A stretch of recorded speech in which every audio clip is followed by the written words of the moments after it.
ওম শান্তি। আজকে 26শে আগস্ট 2026-এ বাবার অমূল্য মধুর মহাবাক্য আমরা শুনব। আজকের এই মহাবাক্যের সার হিসাবে বাবা বলছেন, একজন বাবার নিরন্তর স্মরণ সর্বপ্রথম আমাদের মন ও বুদ্ধিতে এক ধর্ম এক রাজ্যের স্থাপনা করে, আর এই ভাইব্রেশন চারপাশের পরিবেশ ও প্রকৃতির মধ্যেও ছড়িয়ে পড়ে।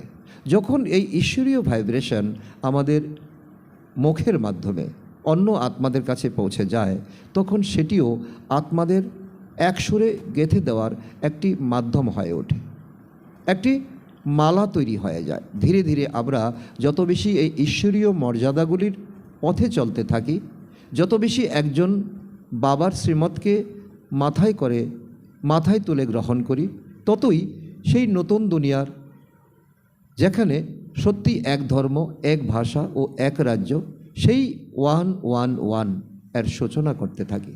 কিন্তু এই একতার মধ্যে বিঘ্ন সৃষ্টি করে দেহ অভিমান। তাই বাবা প্রতিদিন আমাদের দেহি অভিমানী হওয়ার শিক্ষা ও আমাদের সেই নির্দেশ দেন, আমাদের বুঝিয়ে দেন। আমরা যত বেশি দেহি অভিমানী হয়ে উঠি, ততই আমরা বিঘ্নজিৎ এবং মায়াজিৎ হতে শুরু করি।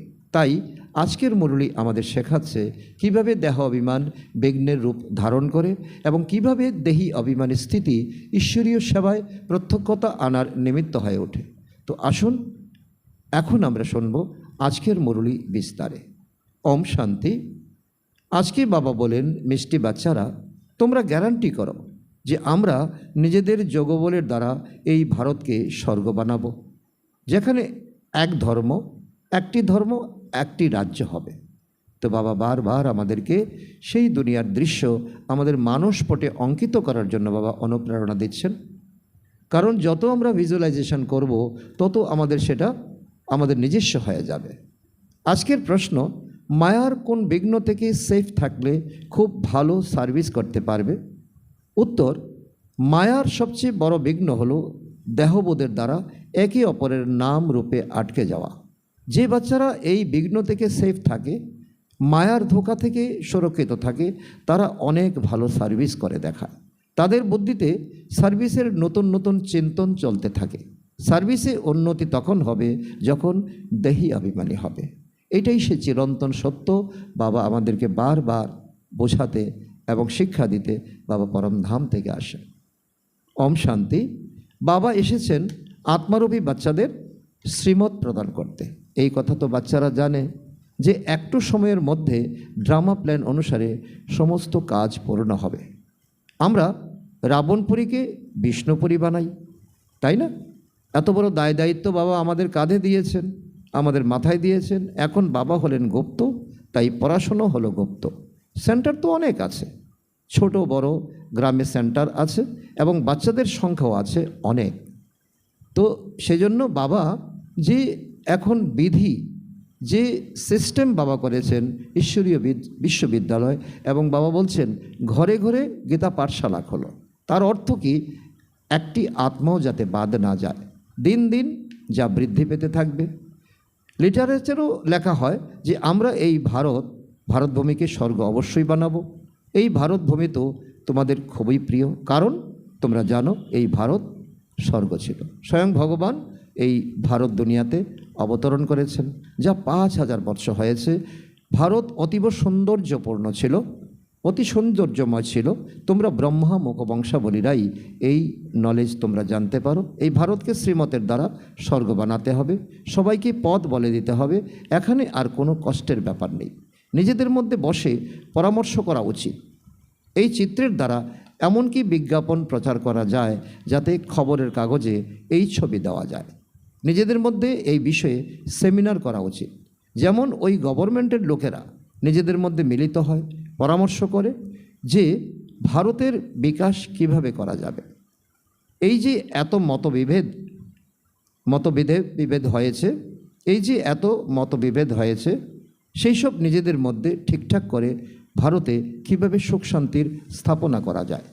ঠিক তেমনভাবে তোমরা হলে রুহানি পাণ্ডব গভর্নমেন্ট। অর্থাৎ বাবা আমাদেরকে সেই দায়িত্ব দিয়েছেন, পাণ্ডব তোমরা যজ্ঞকে সামলাও, তোমরা যজ্ঞ রক্ষক ব্রাহ্মণ। এই হলো বিশাল ঈশ্বরীয় গভর্নমেন্ট। পতিত পাবন বাবা পতিত সন্তানদের পবিত্র করে পবিত্র দুনিয়ার মালিক বানান। এই রহস্য তোমরা বাচ্চারাই জানো। মুখ্য হলো ভারতের আদি সনাতন দেবদেবী ধর্ম। এ হলো রুদ্র জ্ঞান যজ্ঞ। বাবা এক একটি সূক্ষ্ম গভীরতাতে আমাদেরকে অনুভব করাচ্ছেন। এ হলো রুদ্র জ্ঞান যজ্ঞ। এই যেই যজ্ঞ তোমাদের তন মন ধন দ্বারাই চলে। রুদ্র বলা হয় শিবকে। এখন স্বয়ং বাবা এসে তোমাদেরকে জাগ্রত করেছেন। তোমাদেরকে এবার অন্যদের জাগিয়ে তুলতে হবে। ড্রামা প্ল্যান অনুযায়ী তোমরা জাগ্রত করো। এখনও পর্যন্ত যারা যেমনভাবে পুরুষার্থ করেছে ততটাই কল্প পূর্বেও করেছিল। তোমাদের এই হলো রুহানি অর্থাৎ আত্মিক যুদ্ধ।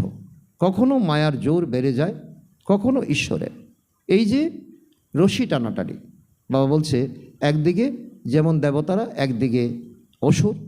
এক সময় অসুর এগিয়ে যায়, এক সময় দেবতা পিছিয়ে যায়, এক সময় দেবতা এগিয়ে যায়, অসুর পিছিয়ে যায়। এটা হলো টাগ অফ ওয়ার। কখনো কখনো আবার সার্ভিসের তীব্র বেগে এগিয়ে চলে, কখনো কখনো কোনো বাচ্চার মায়ার বিঘ্ন সৃষ্টি হয়। তো এটাই হলো বাবা বলছে যে যুদ্ধ, মায়ার যুদ্ধ, রশি টানাটানি। মায়া একদম জ্ঞান শূন্য করে দেয়।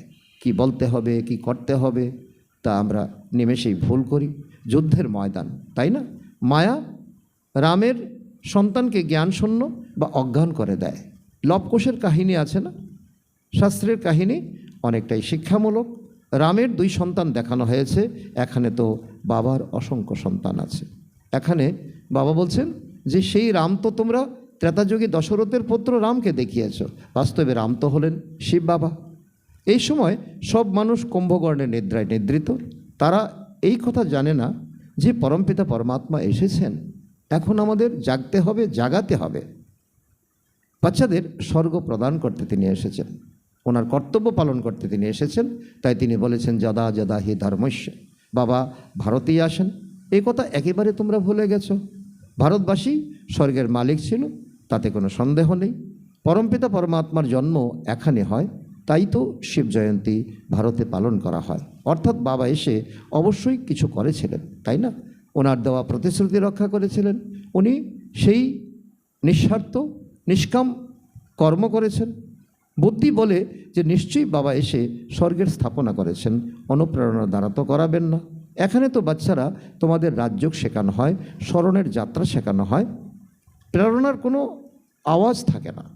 মানুষ ভাবে শঙ্কর প্রেরণার দ্বারা বিনাশ করেন, কিন্তু এতে প্রেরণার কোনো কথা নেই।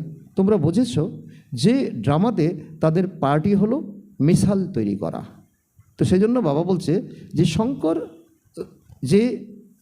যে সিম্বলিক বাবা যে আমাদেরকে উদাহরণ দিয়েছেন, বাস্তবে তা হলো যাদব সম্প্রদায়, ইউরোপবাসী। তারা তাদের কর্তব্য করে চলছে, তারা মিসাল তৈরি করে চলছে। তারা হলো বিনাশের কার্যের নিমিত্ত। এই হলো শঙ্কর দ্বারা তারা প্রভাবিত হয়ে এসব জিনিস বানিয়ে যাচ্ছে। প্রেরণা হলো শাস্ত্রে লেখা শব্দ, এতে প্রেরণার কোনো কথা নেই। স্বয়ং ভগবান যখন এ পৃথিবীতে আসেন, তিনি ব্রহ্মা, বিষ্ণু এবং শঙ্করকে তো নির্দিষ্ট কাজে তিনি লাগান, যাতে করে এই যজ্ঞ তমপ্রধান থেকে শতপ্রধান হয়ে উঠতে পারে। ড্রামা অনুযায়ী বিনাশ তো হতেই হবে। গায়নও আছে না, মহাভারতের যুদ্ধে এই মিসাল ইত্যাদি কাজ তো কাজে ব্যবহার করা হয়েছিল। যা কিছু পাস্ট হয়ে গেছে সেসব পুনরায় রিপিট হবে। তোমরা গ্যারান্টি করো যে আমরা যোগবলের দ্বারা স্বর্গের স্থাপনা করব। সেখানে একটি ধর্ম থাকবে, তাহলে অন্য ধর্মগুলি কোথায় যাবে? অবশ্যই বিনাশ হয়ে যাবে। এইসব কথা বুঝতে হবে।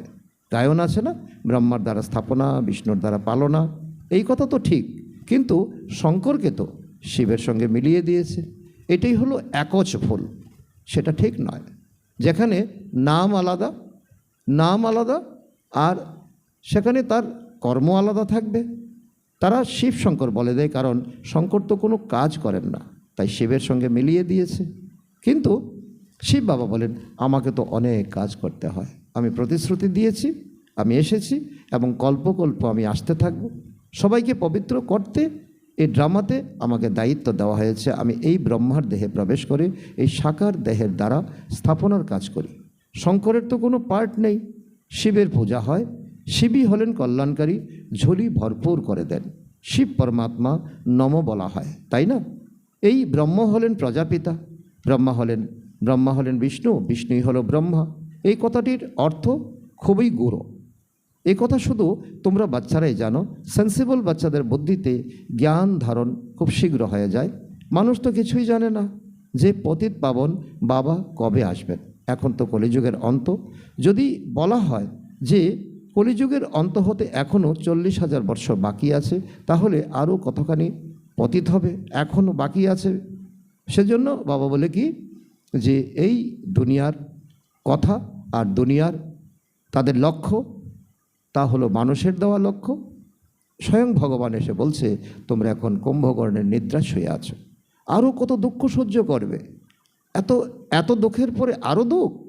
কলিযুগ তো, কলিযুগে তো সুখ হয় না, কিছুই জানা নেই বলে তো দিনহীন মানুষ ঘোর অন্ধকারে বাস করছে। তো বাবা বলছে তো দীনদরিদ্র এবং নয়নহীন মানুষ এখন অজ্ঞান অন্ধকারে আছে। বাচ্চারা তোমাদের নিজেদের মধ্যে মিলিত হয়, তোমাদের মধ্যে মিটিং করা উচিত, পরামর্শ করা উচিত যে সার্ভিস কীভাবে বৃদ্ধি করা যায়। বাবা প্ল্যান তো বলেন, এখন বাচ্চাদের নিজেদের মধ্যে মিলিত হতে হবে, চিত্রের দ্বারা ভালোভাবে বোঝাতে হবে। ড্রামা অনুযায়ী চিত্র তৈরি হচ্ছে। বাচ্চারা জানে যে সময় যেমন পার হয়ে যাচ্ছে, হুবহু ড্রামা চলতে থাকছে। বাচ্চাদের অবস্থা তো কখনো উপর কখনো নিচে এরকম চলতেই থাকবে। সেজন্য বাবা বলছে যে এটারও তোমাদের পরিবর্তন করা চাই। কখনো উচ্চ কখনো নিচ, কখনো মায়ার দিকে চলে যাও, কখনো রামের দিকে আসো। তো এই অবস্থা থেকে তোমাদের এখন উত্তরণ করতে হবে।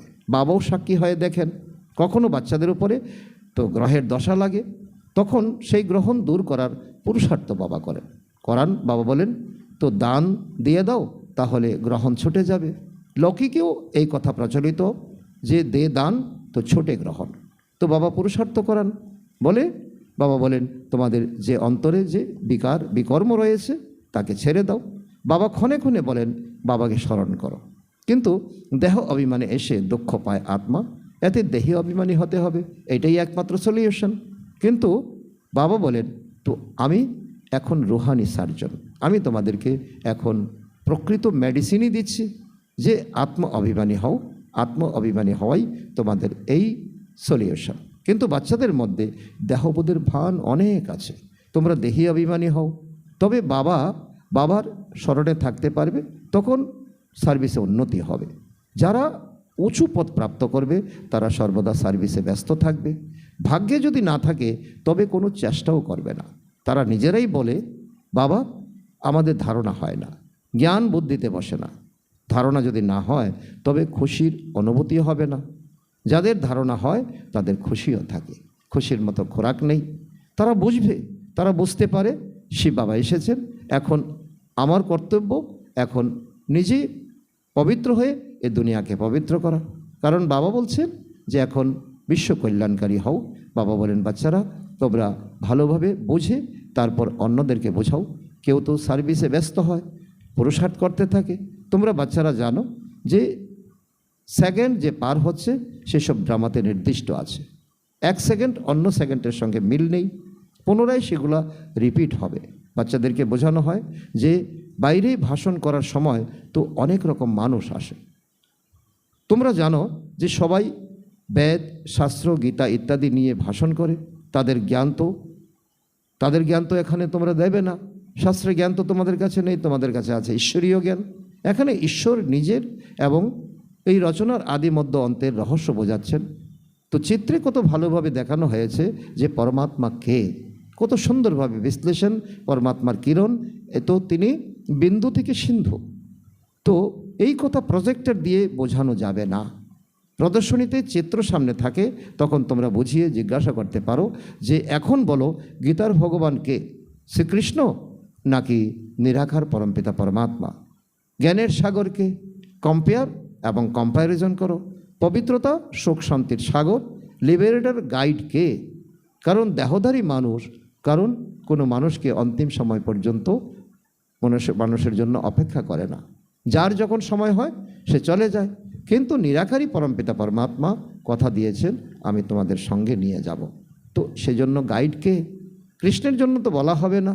তিনি এক সময় আসেন, এক সময় তিনি শরীর ছেড়ে অন্য শরীরে তিনি পার্ট প্লে করতে চলে যান।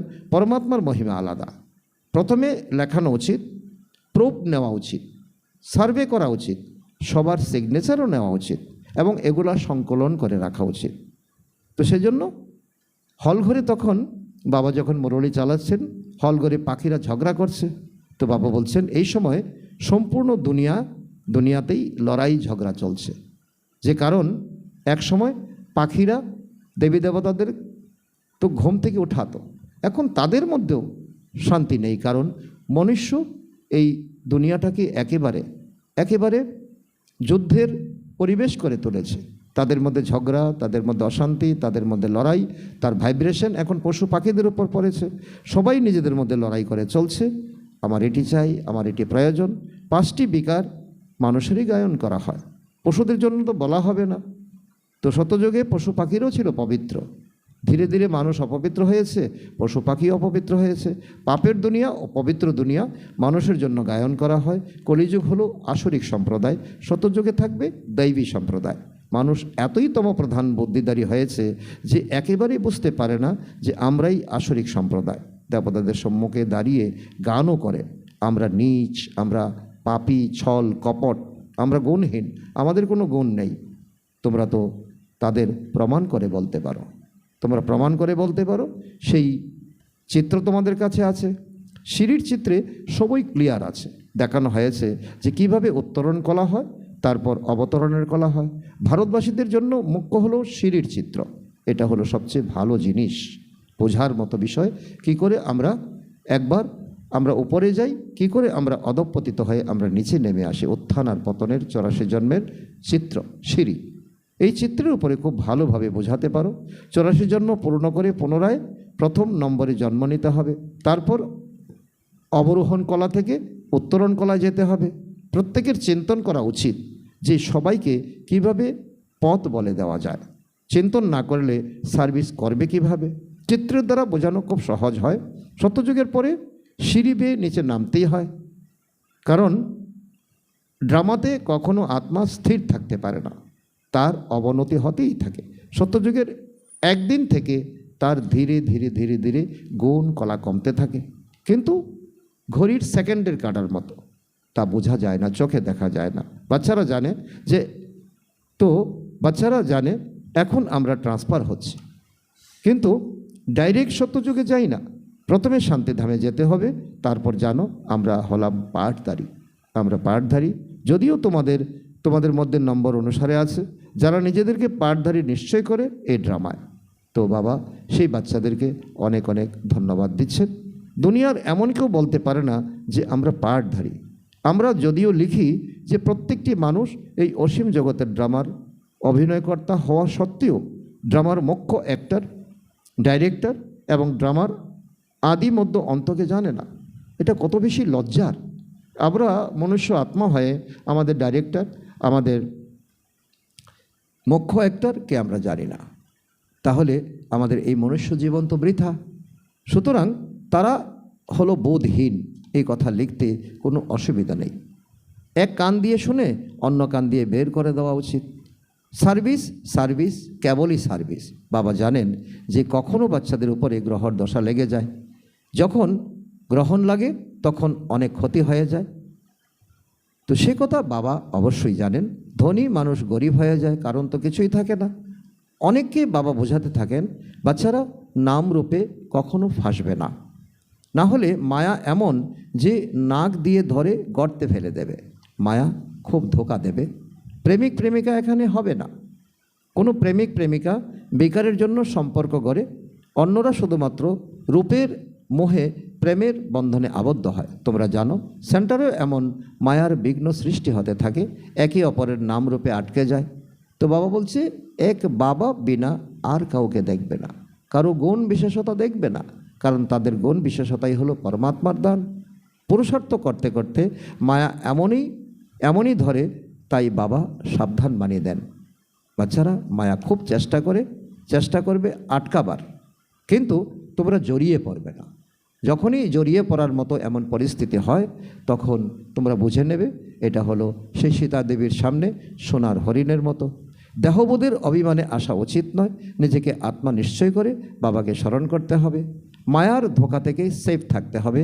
বাচ্চারা, বাবা তোমাদেরকে সুন্দর ফুল বানাতে এসেছেন। কোনো কথায় তোমাদের সংশয়ান্বিত হওয়া উচিত নয়। যদি হৃদয়ে সংশয় আসে তাহলে ভালোভাবে সার্ভিস করতে পারবে না। অন্তরে চিন্তা অবশ্যই চলতে থাকে, সাহস থাকা উচিত, সময় খুব কম। বাবার মুরলি শুনলে উৎসাহ অনুভব হবে। আত্মপ্রকাশ ভাই বাবার সন্তান, ভালোভাবেই চিত্রের দিকে মনোযোগ দিয়েছে। বোম্বের মানুষজনদের বুদ্ধি তো আসা চাই। মুখ্য চিত্রগুলি প্রথমে বানানো দরকার। তখন বাবা বলছেন তখন কিন্তু এই যজ্ঞের কয়েকটা চিত্রই ছিল, তো এখন দিন প্রতিদিন তার এডিশন হতে হতে এখন কত চিত্র হয়ে গেছে, কত অ্যাডভান্স চিত্র হয়ে গেছে। তো বাবা বলছে তো পরীক্ষণ করা উচিত। বাবা নির্দেশ দিচ্ছেন যে চিত্রগুলি কিভাবে উন্নতি করা যায়, কারণ বাবার যে জ্ঞানের কথা তাতে যাতে স্পষ্টভাবে প্রকাশ পায় যে বাবা যেটা বলছেন চিত্রের মধ্যে যাতে তাল মিল থাকে, এমন কোনো যৌক্তিক খোঁজো যাতে সিঁড়ির চিত্রটিকে বিমানবন্দরে রাখা যায়। এই চিত্র দেখে সবাই খুশি হবে, তখন ভাববে তো এদেরকে কে মতামত দিচ্ছে, তখন গোড়াতে চলে আসবে, তখন পরমাত্মার প্রতি তাদের একটা অনুমান হবে। তাই বাচ্চাদের খুব নেশায় মেতে থাকা উচিত। আমরা গডলি স্টুডেন্ট। আচ্ছা, মিষ্টি হারানিধি বাচ্চাদের প্রতি মাতা পিতা বাপদাদার স্মরণের স্নেহ সমন আর সুপ্রভাত। আত্মাদের পিতা তার আত্মারূপী বাচ্চাদের জানাচ্ছেন নমস্কার। আমরা আত্মারূপী সন্তানরা আমাদের মাতা পিতা বাপদাদাকে জানাই স্মরণের স্নেহ সমন, সুপ্রভাত ও নমস্কার। ধন্যবাদ বাবা, ধন্যবাদ। আজকের মুরলী থেকে ধারণার জন্য মুখ্যসার 1 নম্বর, তোমরা বাচ্চারা এখন যুদ্ধের ময়দানে আছো। মায়া রাবণের সঙ্গে তোমাদের এই যুদ্ধ। মায়া খুব বিঘ্ন সৃষ্টি করে, বাচ্চাদেরকে অনেক সতর্ক থাকা উচিত। নাম্বার 2, প্রত্যেককে নিজের উন্নতির কথা চিন্তা করতে হবে। চিত্রের দ্বারা কীভাবে বোঝাবো, সার্ভিস কীভাবে বৃদ্ধি হবে, চিত্রে আরও এমন কী যোগ করা যায় যাতে মানুষ সহজে বুঝতে পারে। আজকের বাবার বরদান আমাদের আত্মাদের প্রতি, দেহ অভিমানের ত্যাগের দ্বারা শ্রেষ্ঠ ভাগ্য তৈরি করা সিদ্ধিস্বরূপ ভব। তার অর্থ বাবা বলছেন দেহ অভিমান ত্যাগ করা অর্থাৎ দেহি অভিমানী হওয়ার মাধ্যমে বাবার সাথে সর্বসম্বন্ধের সর্বশক্তির অনুভব হয়। এই অনুভবই সঙ্গম যুগের সর্বশ্রেষ্ঠ ভাগ্য। বিধাতা দ্বারা প্রাপ্ত এই বিধিকে আপন করে নিলে বৃদ্ধি হবে এবং সর্বসিদ্ধি প্রাপ্ত হবে। দেহধারীদের সম্বন্ধে বা স্নেহে তো নিজের তাজ অর্থাৎ মুকুট, তখ্ত, সিংহাসন এবং নিজের প্রকৃত স্বরূপ সব ছেড়ে দিলে তাহলে বাবার স্নেহে কি দেহবানকে ত্যাগ করতে পারো না? এই একটি ত্যাগের মাধ্যমে সর্বভাগ্য প্রাপ্ত হয়ে যায়। আজকের স্লোগান, ক্রোধ মুক্ত হলে স্বার্থের বদলে নিঃস্বার্থ হও, ইচ্ছার রূপ পরিবর্তন করো। আজকের অব্যক্ত ইশারা, অপবিত্রতার বীজকেও সমাপ্ত করে সম্পূর্ণ স্বচ্ছ পবিত্র হও। এর অন্তর্গত বাবা বলছেন বাবার সাথে তোমরা সকলেই দায়িত্বের বিড়া উঠিয়েছ যে পবিত্রতার দ্বারা আমরা প্রকৃতিকেও পবিত্র করে তুলব। অতএব এই সংকল্প পূরণ করার জন্য বাপদাদা চান যে বিশ্বের প্রতিটি বাচ্চা প্রথমে আসক্তি মুক্ত হোক, সেটা সাধনের প্রতি হোক বা ব্যক্তির প্রতি। সাধন ইউজ করা এক জিনিস আর আসক্তি আলাদা জিনিস। সুতরাং বাপদাদা প্রতিটি বাচ্চাকে প্রথম আসক্তি মুক্ত বানাতে চান। আচ্ছা, ওম শান্তি।